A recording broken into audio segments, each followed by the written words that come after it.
పొందుటకు ఇతరుల పాదములను అర్చిస్తున్నారు. అయినను హే ప్రభు, కరుణాకరముడవగు నీవు కాక వారి ఎవరు కరుణ చూపగలరు? కరుణాకరముడవగు నీవు వారి ఎడను కరుణను చూపుతున్నావు.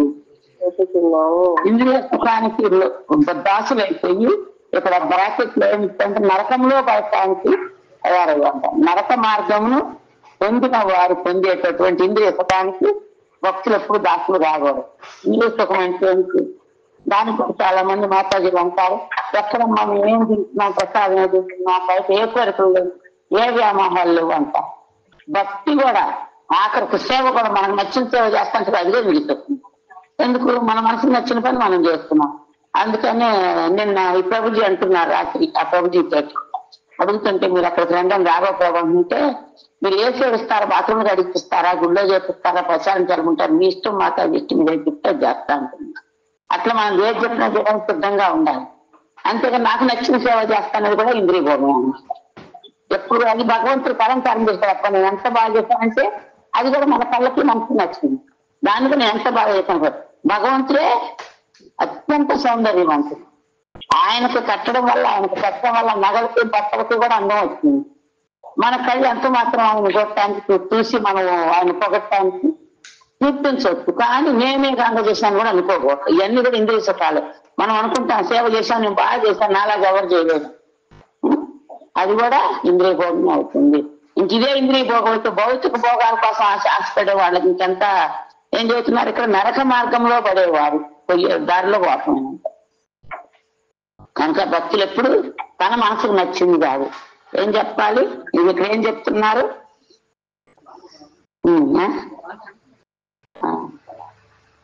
मालूम है प्रभु जी मेरे पास,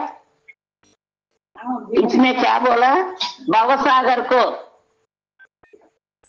जाने का जोड़कर का हिंदी में, हाँ, पाद भगवान का चरण पद्म भवसागर उधर जाने के लिए वो अच्छा नौक नेमंटारा हिंदी लो बोट वो तरफ है.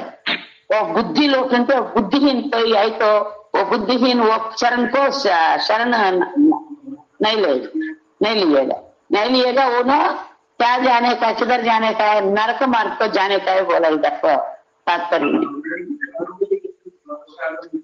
हाँ, उतारने के लिए हाँ भगवान का चरण में शरणागति लिए तो भवसागर उतारने के लिए रास्ता मिलता, नहीं तो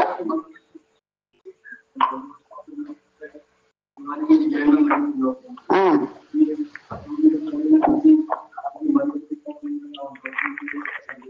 हाँ हाँ भगवान को चरण में शरणागति लेने का है. वो छोड़ के इंद्रिय सुख के लिए मेरा को ये अच्छा है तो मेरा को ये अच्छा है, मैं वो नहीं लिएगा, ये नहीं मैं लेता. वो इच्छा దేశ సముద్రం ద్వంద్వమోహైన భారత. ఇష్టము అయిష్టం కాదు. అనుకులో మనకి ఇష్టం ఉన్నా కూడా భగవంతుడి కోసం దాన్ని వదిలేసేయాలి. మనకు కష్టమైనా కూడా స్వీకరించాలి. పొద్దున్న అలసిపోయి లేవాలనిపిస్తుంది, కానీ ఇష్టంతో లేవాలి. ఎందుకు? పొద్దున్న పడుకుంటే ప్రభుపాలకు ఇష్టం లేదు. బ్రహ్మముహూర్తంలో సాధన చేయకపోతే మనం భక్తి మార్గంలో ముందుకు వెళ్ళలేము. అట్లా మనకు భక్తి అంటే మనకి ఇష్టమైన దాన్ని కూడా దేవుడి కోసం వదిలేయాలి, కష్టమైన దాన్ని కూడా స్వీకరించాలి. అప్పుడు నిజమైన భక్తి మార్గంలో మనం ఉన్నట్టు. మనకు నచ్చినట్టు మనం భక్తి చేసి, మనకు నచ్చినట్టు మనం బతుకుతూ, మనకు నచ్చినట్టు వండుకొని తింటూ, మనకు నచ్చినట్టు అన్ని చేస్తూ అది భక్తి ఎలా అవుతుంది? భక్తి అంటే ఒక బాధ్యత, ఒక క్రమశిక్షణ. భక్తి అసలు ఈ మూడు కలిపితేనే భక్తి. నెక్స్ట్ శ్లోకం కూడా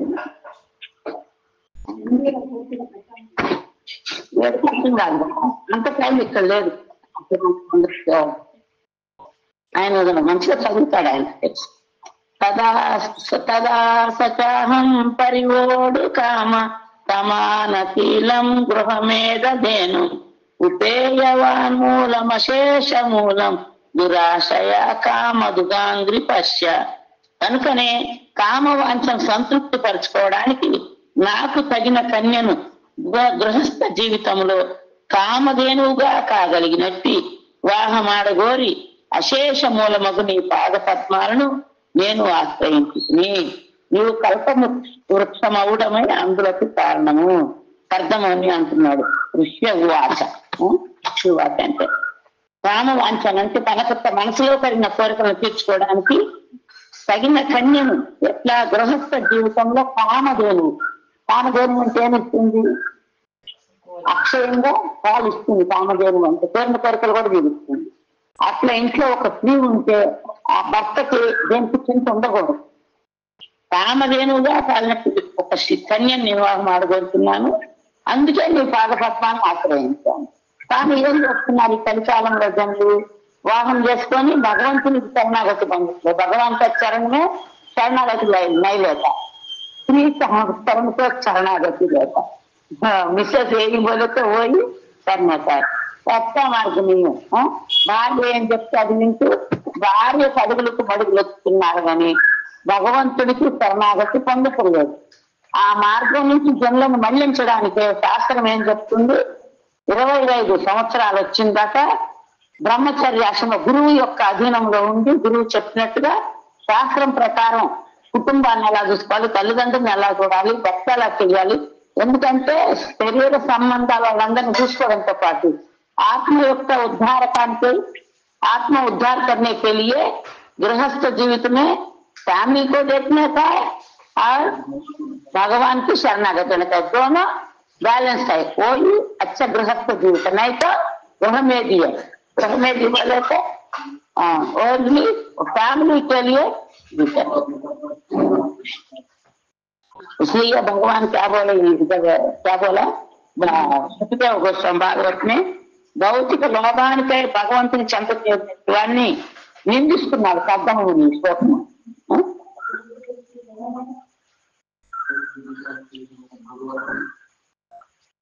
భాష్యము శీల ప్రభుపాదుల వారి ద్వారా భగవద్గీత 7వ అధ్యాయంలో చెప్పినట్టుగా 2 రకాల భక్తులు ఉంటారు. భక్తులు కూడా 2 రకాలు ఉంటారు, 3-4 రకాలు కాదు. ఒక రకము భౌతిక సుఖాన్ని కోరుతూ భక్తి చేసేవారు, इंद्रिय मोह से भक्ति करने का लोग एक तरफ है, और एक तरफ भगवत प्रेम के अन्य विलासता शून्य ज्ञान कर्म धनावृत तीव्रेण भक्ति योग्य यजेतम पुरुषम परम। भगवान का भक्ति करके भगवान को संतुष्टि के लिए भक्ति करने का भक्ति। 2 तरफ भक्ति, 2 రకాల భక్తులు ఉంటారు. ఒకళ్ళు వాళ్ళకి నచ్చినట్టుగా భక్తి చేసేవాడు, రెండో వాళ్ళు భగవంతునికి నచ్చినట్టుగా ఉండేవాళ్ళు. వాళ్ళు ఏం చేస్తారంటే వేరే దాన్ని దేన్ని కోరుకోరు, భగవంతుని సేవ భార్య పిల్లలకు చేస్తూ కూడా అది భగవంతుని సేవగానే భావిస్తారు. వాళ్ళ మనసులో భగవంతుడే ఉంటాడు. శరీరంతో భార్య పిల్లలకు సేవించాలి, తప్పదు కదా. పెళ్లి చేసుకొని నేను ఎప్పుడు ఎక్కడ నేను మిమ్మల్ని పట్టించుకోను, నేను సన్యాసిలాగా బతుకుతాను చెప్పకూడదు. భగవంతుడు ఆ పరిస్థితిలో మన ఎందుకు పెట్టాడు? మన పూర్వజన్మ కర్మానుసారమే కానీ లేదంటే నారదునిలాగా భక్తి ప్రచారం చేస్తూ బ్రహ్మచారిలాగా ఉండేవాడు. గృహస్థ జీవితంలోకి వచ్చాము అంటే పూర్వజన్మలో ఏదో కోరిక మిగిలిపోయింది, వాళ్ళతో ఏదో కర్మఫలం మిగిలి వాళ్ళతో వచ్చినప్పుడు శరీరంతో పని చేస్తూ వాళ్ళని పోషిస్తూ మనసుని భగవంతుని శరణాల మీద లగ్నం చేయాలి. అనుక్షణము కూడా ఒక 5 నిమిషాలు 10 నిమిషాలు గంట 8 గంటల జపం చేసినప్పుడు అది 24 hours కూడా భగవంతుని మరవకుండా ఉండాలి. అలా మర్చిపోకుండా ఎవరైతే భగవంతుని స్మరించుకుంటూ తన కర్మను తను ఆచరిస్తారో వాళ్ళు ఖచ్చితంగా ఇదే లాస్ట్ జన్మ అవుతుంది. అలా మరవకుండా ఉండగలుగుతారు. దాన్నే భక్తి సాధన అంటారు. అంతే గౌరవ జపం చేసేస్తాను మనం తర్వాత 24 గంటలు కుటుంబ బాధ్యతలో మునిగిపోతే ఆ సాధన వల్ల మనకి భగవంతుడి దగ్గర జరగడానికి కొన్ని 100 జన్మలు పట్టవచ్చు, 1,00,000 జన్మలు కూడా పట్టవచ్చు. చాలా మంది ఏం చేస్తారు, హరే కృష్ణ వాళ్ళందరూ పాపాలన్నీ పోయి వైకుంఠానికి వెళ్ళి పాపాలు అంటారు. హరే కృష్ణ అంటే పాపాలు పోతాయి, మళ్ళీ మనం చేసుకుని ఉండాలి. अरसू रखడం కాలు కడగడం हरे कृष्णा का बोलने का बाद में अपराध करने का और क्या होता है कुंजर शौचम। परीक्षित महाराज कुंजर शौचम నేను స్నానం చేస్తుంది ఎత్తున మట్టి పోస్తే మళ్ళీ స్నానం చేస్తే మళ్ళీ ముట్టుకొస్తుంది. మనం హరే కృష్ణ అంటాం, తప్పులు చేస్తాం. అప్పుడు ఏమవుతుంది, చేసిన హరే కృష్ణ అంతా తన మంత్రం గొప్పది, దాంట్లో ఏ డౌట్ లేదు. కానీ దాన్ని మనం చేసే అపరాధాలతోటి పోగొట్టుకుంటాం. అందుకనే మనకి సేవల్లో అపరాధాలు తెలియజేసి మన సరి చేసే ఒక శిక్షా గురువు యొక్క ఆధ్వర్యం సరైన నిర్దేశంలోనే భక్తి యొక్క సేవ చెయ్యాలి అని చెబుతున్నారు శాస్త్రాలు. కానీ इच्छा पे सेवा करे तो भी अपराध है।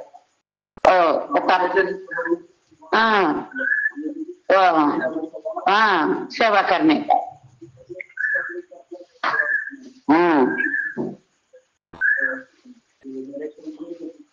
కనుక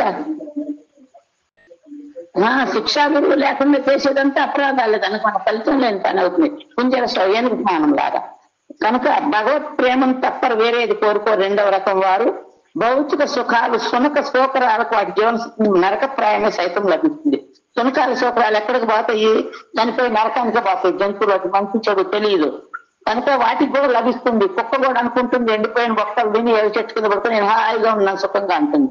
పంది అంటుంది మలాన్ని తింటుంది బురదలో బొరులుతుంది అది కూడా నేను హ్యాపీగా ఉన్నా నా జీవితం చాలా బాగుంది అనుకుంటుంది. అట్లా భౌతిక సుఖం అనేది సునక శోకరాలు కూడా పొందుతున్నాయి. మనం కూడా మంచిల్లుండి మంచిగా తింటున్నాం మంచిగా ఉన్నాం అనుకుంటే అది అలాంటి సుఖమే. నిజమైన సుఖం ఎక్కడ దొరుకుతుంది అంటే భగవంతుని యొక్క సేవలో దొరుకుతుంది. గాయకే పాస్తారు ఆవుల దగ్గర చేసిన మందిరంలో చేసిన పాటలో చేసిన పొలం చేసిన ఇది భగవంతుని సేవను ఎవరైతే చేస్తారో అప్పుడు ఖచ్చితంగా ఆ సేవలో మనం అపరాధం చేయకుండా చేస్తే అంతులేని ఆనందం లోపల నుంచి పొందుతుంది. మనం ఆనందం ముఖం మీద ప్రతిఫలిస్తుంది.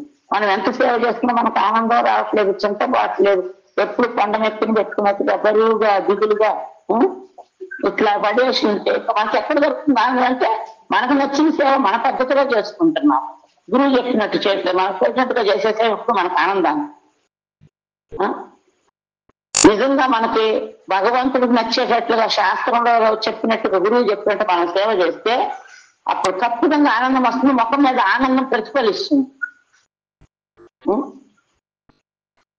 కనుక శోకరం సైతం ఆహారం తీసుకుంటూ నిద్రిస్తూ కోరినంత మైదం సుఖాన్ని అనుభవిస్తుంది. అతి నరకప్రాయమగు సుఖముతో కూడా పూర్తిగా సంతృప్తి చెంది ఉంటుంది. మనిషి కూడా ఇంద్రియాలను కలిగి ఉన్న కుక్కలు పిల్లుల వలె కోరినంత ఇంద్రియ భోగాన్ని అనుభవించవలనని ఆ రీతిని భోగించుతూనే యోగాన్ని అభ్యసించవచ్చని నవీన కాలకు యోగులు ఉపదేశిస్తారు. మీరు నచ్చినట్టుగా ఎంజాయ్ చేయండి, ఇష్టం వచ్చినవి తినండి, ఇష్టం వచ్చినట్టు భోగాలు అనుభవించండి. మీరు కూడా అక్కడికే జరుగుతుంటారు. దారులన్నీ కలిసి అక్కడికే పోతాయి అంటారు. అవి ఇప్పుడు మనం మోమిన్పేట వెళ్ళాలని చెప్పి వెళ్ళొచ్చు. ఇట్లా చుట్టూ తిరిగి ఆ ఓళ్ళ మీద చేయమంటారు అది ఉండేది అనంత సాగరం అట్లా ఆ చుట్టూ తిరిగి అటు పోవచ్చు, ఇటు పోయి సదాశివని చేయరానికి అటు తిరిగి రావచ్చు. ఏ రూడు దగ్గర రూడుకి మాకు డైరెక్ట్ ఇట్లా పోతే ఇది డైరెక్ట్ భగవాన్తో పాటు జానకలియో కృష్ణ చైతన్య భావనామృతానికి డైరెక్ట్ వస్తాము. లేదా दूसरा उत्तर से बहुत दूर है. लाख जन्म होता వేలాది జన్మలు ఎత్తాలి, వందలాది జన్మలు ఎత్తాలి, లక్షలాది జన్మలు, కోట్లాది సంవత్సరాలు పునరపి జననం పునరపి మరణం పరిక్రమిస్తూనే ఉండాలి. బుద్ధిమంతులు తెలివి కలిగిన వాళ్ళు ఏం చేస్తారు? స్ట్రైట్ దాన్ని టైం సేవ్ చేసుకుంటారు. లేకపోతే టైం వేస్ట్. కొంతమంది అంటారు మళ్ళీ జన్మ కదా దైవం చూస్తాం మళ్ళీ జన్మలో మానవ జన్మ వచ్చి ఏం చేయాలి.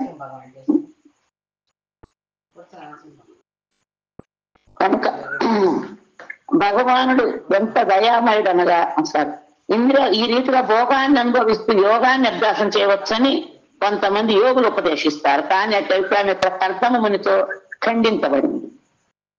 అది చెప్పాక నిన్న మన శ్లోకాలు వచ్చిందో ధ్యానం చేస్తూ ఇష్టం వచ్చినట్టు భార్యాపిల్లలతో ఉంటూ భార్యతో సుఖాన్ని అనుభవిస్తూ నచ్చినవి అని తింటూ నాన్ వెజ్లు కూడా తింటూ ధ్యానం చేయ అంటారు.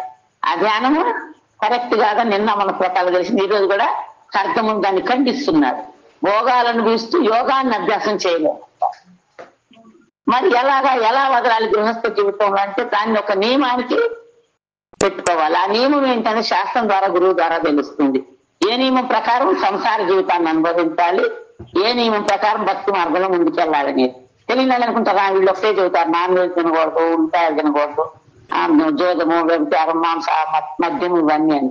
అవే కాదు ఇంకా ఉంటాయి నియమాలు. కానీ ఒకేసారి అన్ని చేయలేము కాబట్టి కొంచెం కొంచెం కొంచెం కొంచెం ముందుకెళ్తూ ఉండాలి. అవి చెప్పడానికే మనకు ఒక గురువు ఉండాలి. మనం సరి చేసి మనం ఏ భావంతో భగవంతుని సేవ చేస్తున్నాం, ఏ భావంతో ఉన్నామో మన భావనని మార్చగలిగేదే కృష్ణ చైతన్య భావనామృత సంఘం.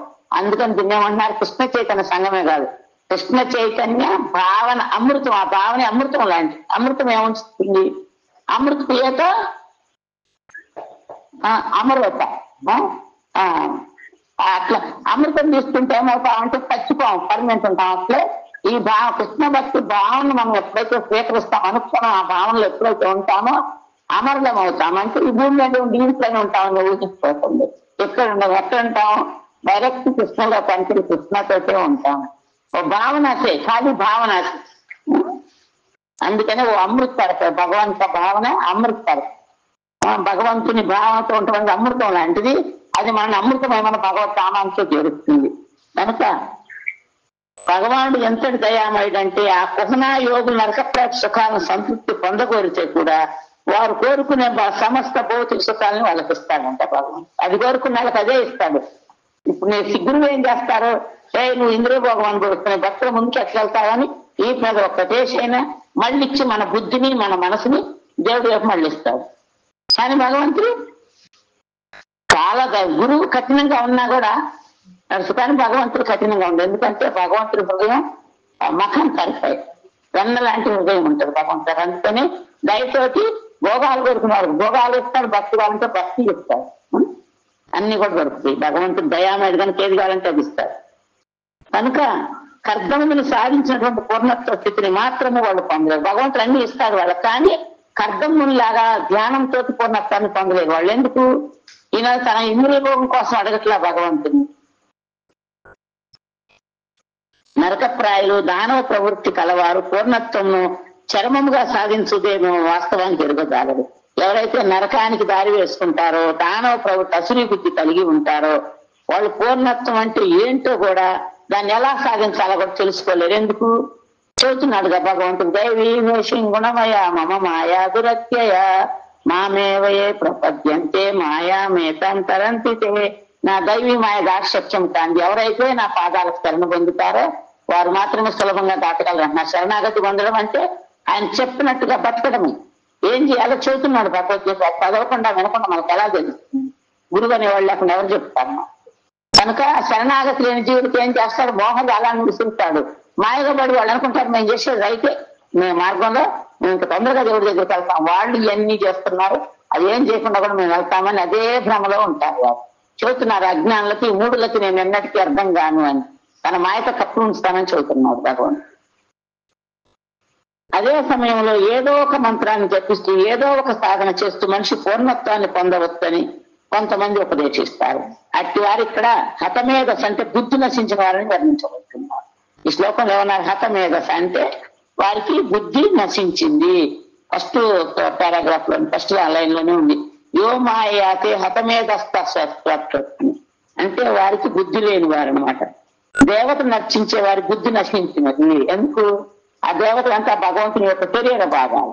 మనం అన్నం తీసుకెళ్లి నోట్లో పెట్టకుండా చేతికో కాలుకో చెవులోనో ముక్కులోనో పెడితే పోకుండా అట్లా దేవతలని ఆరాధించే వారికి బుద్ధి సరిగ్గా వికసించలేదని అర్థం. అంటే నశించింది.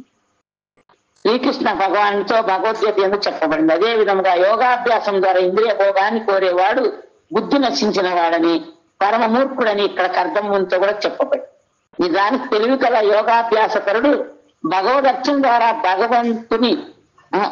భగవదర్శనం ద్వారా భవసాగర తరణమును అంటే 84 లక్షల జన్మల సంసార సముద్రాన్ని దాటడానికి భగవంతుని అర్చించి ఆయన పాదాలకు శరణాగతి పొంది ప్రయత్నిస్తారు బుద్ధి కలిగిన వారు. బుద్ధి లేని వారు భోగాలు అనుభవిస్తారు, దేవతను నర్చిస్తూ మేము కూడా చేరుకుంటాం అనుకుంటారు. కానీ ఏ దేవత కూడా వినాయకుడు కానీ అమ్మవారు కానీ ఎవరైనా సరే మనం పూజించే దేవత పూజించడం తప్పు కాదు. ఎవరి అలవాటు వాళ్ళది, ఎవరి ఇష్టం వాళ్ళు, వాళ్ళకి దేవుడు వాళ్ళకి ఇచ్చిన బుద్ధి వరకు చేస్తారు. కానీ అలా పూజించేవారు నిజమైన జ్ఞానాన్ని ఎరిగిలేరు. ఎందుకు? భగవాన్ మాయలో పడి ఉన్నట్టే అన్నమాట. ఎందుకంటే ఆ దేవతలు ఎవరు కూడా మేము ముక్తినిస్తామని చెప్పడం లేదు, కోరికలు తీరుస్తారు. డబ్బు కానీ డబ్బు, మంచి బట్టలు అంటే భర్త, ఆరోగ్యము, చదువుల గురించి, ఉద్యోగాల గురించి మొక్కితే అవుతాయి, కోరికలు తీరుస్తారు. ఆ కోరికలు కూడా భగవంతుడు నేను శాంక్షన్ చేస్తేనే అవుతాయి అని భగవద్గీతలో చెబుతున్నాడు. ఆయన ఏం చెప్తే అదే శాసనం కాదు. ఇప్పుడు ఇక్కడ భారతదేశం మొత్తానికి మోడీ చెప్తుందే శాసనం, ఆంధ్రప్రదేశ్ కి చంద్రబాబు చెప్తుందే శాసనం, తెలంగాణకి రేవంత్ రెడ్డి ఇప్పుడు చెప్తుందే శాసనం. అట్లే భగవంతుడు చెప్తే అదే శాసనం, అదే శాస్త్రం. ధర్మంతో సాక్షాత్ భగవత్ ప్రణీతం. అనుకంత భగవంతుడి చరణ కమల దర్శనాన్ని తప్ప వేరే ఏది కోరుకోరు అన్నమాట భక్తులైన వాళ్ళు. ఆ చరణ కమలాలే భవసాగరం దాటానికి నావలంటే కాబట్టి ఆ పాదాలను వదలదు. ఏ భావంతో శరీరాన్ని పాదాలు కాడబెట్టి మనసును ఎక్కడ విహరింపజేస్తే ఉపయోగం లేదు. ఆ భావనలో కూడా భగవద్భావనే ఉండాలి. అయినను శ్రీకృష్ణ భగవానుడు ఎంతటి దయామయుడంటే సునక స్తోకర మార్జాలం అంటే పిల్లి కుక్క పందిగానైనా మైదున సుఖంలో ఉండి ఇంద్రియ భోగం ఉండి ఆ భౌతిక ఆనందాన్ని అనుభవించడానికి అతమేధస్సులకు జనులకు నేటికి కూడా వరాలిస్తున్నారు. అలా కుక్కల్లా పిల్లిలా పందుల్లా పుట్టడానికి ఇంద్రియ సుఖాన్ని అనుభవిస్తూ బతికేస్తా ఉండే వాళ్ళ మీద భయపడకంటే భగవంతులు వాళ్ళకు కూడా వరాలు ఇచ్చి ఇంకొన్ని జన్మల తర్వాత చెబుతున్నారు. బహునాం జన్మ నామంతే జ్ఞానం పద్ధతే అలాంటి వాళ్ళకు చాలా జన్మల తర్వాత జ్ఞానాన్ని ఇస్తాడంట భగవంతుడు. కనుక మనిషి నా నుండి ఏది పొందగోరినా అతను కోరినట్లుగా నేను ఇస్తానంటున్నాడు. ఇంద్రియ సుఖం కావాలంటే అదే ఇస్తాడు, డబ్బు కావాలంటే అదే ఇస్తాడు, భక్తి కావాలంటే అదే ఇస్తాడు. 24 గంటలు మీ సేవ కావాలి కృష్ణ అని అంటే అదే ఇస్తాడు కృష్ణ. అది కోరుకునేది మన బుద్ధి ఎంతవరకు ఎక్కించిందో దాన్ని బట్టి మనం కోరుకుంటాం. అంటూ ఆ దేవదేవుడు ఆ వరదానాలను భగవద్గీత నిర్ధారించాడు. భగవద్గీతలో ఆ వరదానాలు ఎలా ఇస్తాడో కూడా భగవంతుడు చూస్తున్నాడు. కనుకనే భౌతిక లాభానికై భగవంతుని చెంత చేరిన వారిని నిందిస్తూనే అర్థము తన భౌతిక అశక్తతను మరి కోరికను ఇలా ఆ దేవుని అయితే వెల్లడిస్తున్నారు. భౌతికమైనది ఏది కూడా నిన్ను అడగకూడదని తెలిసినప్పటికీ తగిన కన్యను వివాహం చేసుకోవాలని నేను కోరుతున్నాను. ఇక్కడ సమానశీలం అనే పదం మిగుల ప్రధానమైంది. ఆయన ఏమంటున్నాడు? తగిన కన్యను నేను చేసుకోవాలనుకుంటున్నాను. భౌతికమైన నేను అడగకూడదని నాకు తెలుసు, నాకు బుద్ధి ఉంది, కానీ ఒక కన్యను నేను అడుగుతాను. ఎందుకో కూడా చెబుతున్నాను. పూర్వకాలంలో సమాన స్వభావం కలిగిన యువతి యువకులకు వివాహం జరిగేది. అంటే సమాన స్వభావం అంటే యువతి యువకులకు ఉదాహరణ కలిగించడానికి వారి వివాహం ఏర్పాటు చేయబడింది. యువతి యువకులు నిజంగా కలిసి ఉండగలరో తెలుసుకోవడానికి వారి జాతక చక్రాల్లో తల్లిదండ్రులు పరిశీలించడం 5 ఏళ్ల కిందటి వరకు ప్రస్తుతం కూడా బహుశా జరుగుతుండదు. జాతకాలు చూస్తే సమాన స్వభావం కలిగిన వాళ్ళకి చేస్తే గొడవలు లేకుండా బతుకుతారు. అట్లా దాంట్లో వస్తాయి అనమాట. పులి, మేక, ముంగీస, పాము అలా వస్తాయి. అలా వస్తే ఏమో 24 గంటలు కొట్లాట్లు అనమాట. ఫైటింగ్ కొట్లాడుకుంటూనే ఉంటారు. ఆ ఇంట్లో పిల్లలకి మనశ్శాంతి ఉండదు. అలాగే కొంతమంది పిల్లలు కూడా మాకు పెళ్లి కూడా బాబాయ్ మీ కొట్లాట చూసి మాకు పెళ్లి వద్దని కూడా అంటారు. అట్లా ఉంటారు. కనుక భారతదేశం ఇది చాలా ముఖ్యమైన విషయాలు. కానీ నేటి కాలంలో అట్లా సంప్రదింపులు ఏమీ లేకుండా వివాహాలు జరిగిపోతుంది. ఒకసారి చూసుకుంటారు, దాని మొక్కం మొక్కం దాన్ని వస్తే అంతే మేము పెళ్లి చేసుకుంటాం. వెనకపోతే కులం ఏదైనా మతం ఏదైనా బుద్ధి ఏదైనా సరే ఇంట్లోంచి వెళ్ళిపోయి పెళ్లి చేసుకుంటే అలా తేడా ఉండాలి. మళ్ళీ విడిపోవటమో గొడవలు కావటం ఏదో జరుగుతుంది. ఒకవేళ అనుకోకుండా వాళ్ళిద్దరు సమాన స్వభావం కలిగి ఉన్నారు కలిసి ఉంటారు. కనుక పెళ్లికి ముందు జాతకాలు చూడటం చాలా ఇంపార్టెంట్. కనుక దాని ఫలితంగా వివాహాలు జరగడానికి విడాకులు భార్యాభర్తలు వేరవటం జరిగిపోతే 50% విడాకులు అవుతాయి. కనుక పూర్వమందు భార్యాభర్తలు ఇద్దరు కూడా తమ జీవితాంతం ప్రశాంతంగా కలిసి జీవించేవారు. కానీ నేటి కాలం చాలా బహు కష్టకార్యమైనది. ఆధ్యాత్మిక పురోగతిలో తోడ్పడడానికి భార్య అవసరము. కనుక సమాన స్వభావం కింద భార్యను కర్తవ్యం పొందకూడదు. అందుకని నాకు వ్యతిరేకమైన భార్య వద్దు, నాతో సమానమైన స్వభావం కలిగిన భార్యని కన్యనే నాకు ప్రసాదించండి అని భగవంతుని అడుగుతున్నాడు ఆయన. నా భక్తి కూడా చెడకుండా ఉండాలి. ధర్మ అర్థ కామాలు అన్ని కోరికలను భార్య పూర్ణం కలుసుకొని చెప్పంటే ధర్మాన్ని ఆచరిస్తే ఏమొస్తుంది? అర్థం వస్తుంది. అర్థాన్ని పొందితే కామ కోరికలు తీరితే కోరికలు తీరితే మోక్షం. ధర్మ అర్థ కామ మోక్ష ఈ 4 కూడా భార్య వల్ల ఆ వ్యక్తికి దొరుకుతాయి అంట. కనుక అలా ఎవరైతే అనుకూలమైతే చక్కని భార్యను కలిగి ఉంటారో వాళ్ళు పరమ భాగ్యవంతులుగా భావించబడతారు. జ్యోతిష్ శాస్త్రం ప్రకారం అధిక ధనము చక్కని పుత్రుడు అనుకూలమైన భార్యను కలిగిన పురుషుడు అదృష్టవంతులుగా భావించబడతారు. కానీ ఈ 3 అనుకూలవతి అయిన చక్కని భార్యను కలిగిన వాడు పరమ అదృష్టవంతులను తలచబడతాడు. కనుక వివాహానికి పూర్వం పురుషుడు అంటే ఆస్తి లేకపోయిన సరే భార్య అనుకూలమైంది అయితే అతను ముక్తి మార్గానికి చేరువడతాడు. కనుక వివాహానికి పూర్వమైన పురుషుడు తనకు సమాన స్వభావం కలిగిన అతివనే ఎంచుకోవాలి. కానీ నామ మాత్రం సౌందర్యంతో కానీ ఇంద్రియ భోగం కోసమే కానీ ఎవరితో ఒకటో దొరికింది కానీ చేసుకుంటే జీవితం అంతా నరకాన్ని అనుభవించాలి. చచ్చినాక కూడా ఎందుకంటే భార్య మాటి ఇంట్లో కలపబడుతుంటే అతను ప్రశాంతంగా ఎలా భగవద్ధ్యానం చేయగలడు? చేయలేడు కదా. అప్పుడు ఎక్కడికి పోతాడు? నరక మార్గం. కనుక ఇక్కడ చెప్తున్నారు. కానీ నామమాత్రం సౌందర్యంతో లేదా ఇంద్రియ భోగం అంటే ఎవరో ఒకరు స్త్రీ దొరికితే చాలనుకొని ఇప్పుడు చాలా మంది అట్లా కూడా చూసుకుంటున్నారు. అలా చేసుకోవద్దు. ఇతర ఆకర్షణ లక్షణాలతో మోహానికి గురికారా. కలియుగ మందు వివాహము మైదున సుఖం అనే విషయము పైన ఆధారపడి ఉంటుందని శ్రీమద్ భాగవతము 11వ స్కంధంలో చెప్పబడింది. కలియుగ వివాహం అంటే మైదున సుఖం కోసం ఉంటుందంట. కానీ ఆ రోజుల్లో అలా లేదు. కనుకనే మైదున సుఖం నందు కొరత కలిగినంతనే ఓ విడాకుల విషయం తలెత్తుంది.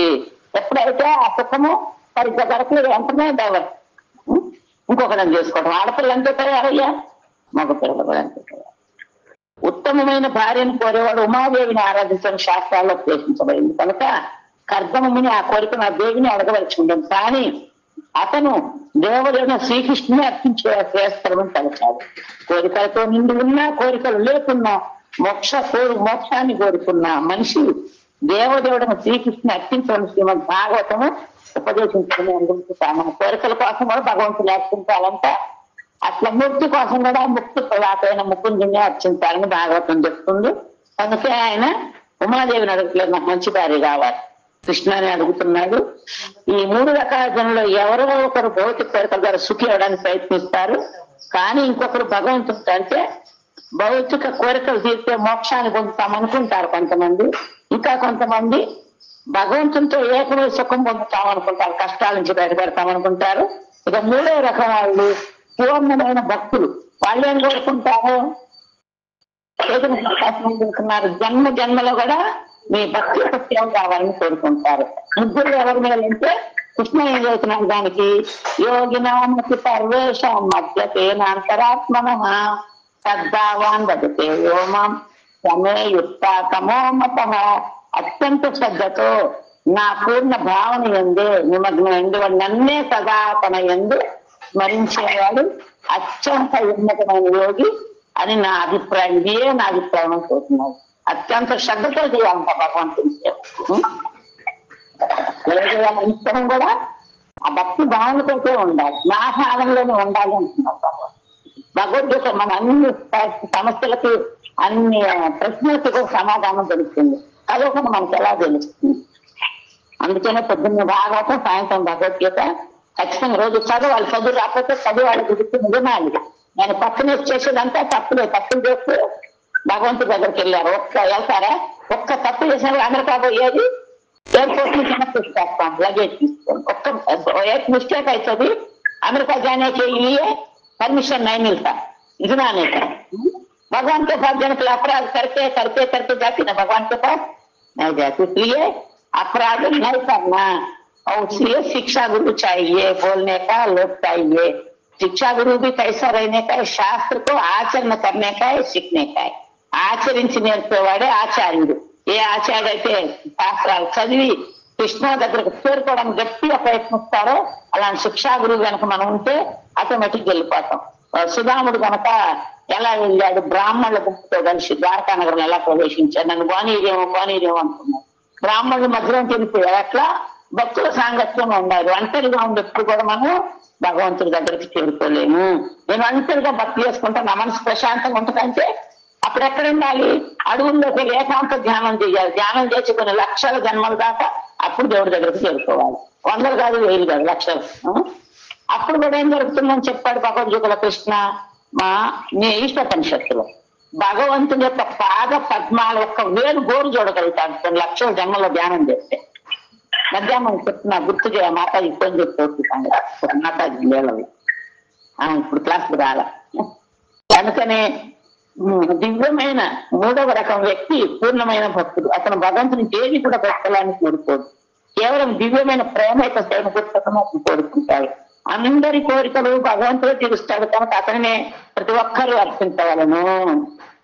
భౌతిక భోగాభిలాష ఉన్నప్పటికీ మనిషి శ్రీకృష్ణ భగవాన్ నర్చిస్తే క్రమక్రమంగా అతను విశుద్ధ భక్తుడై అత్యాశకు దూరం అవుతాం. మనకు భౌతికమైన కోరికలు ఆశలు ఇన్ని ఉంటాయి, మూట కట్టుకొని ఉంటాము. కానీ ఎప్పుడైతే ఆయన మాత్రమే అర్చిస్తామో మెల్లమెల్లగా అవన్నీ మన నుండి పారిపోతాయి.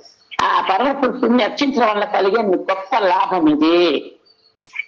భగవంతుని అర్చించడం వల్ల ఏమవుతుంది, భౌతికమైన కోరికలను ఒక్కోటి. మరొకప్పుడు మనం అన్ని తినేవాళ్ళం, ఎందుకు వదిలేసాము? ఆయన అర్చించడం వల్లనే అవన్నీ ఒక్కోటి మనమే వదల అయ్యే మన వదిలి పారిపోయి.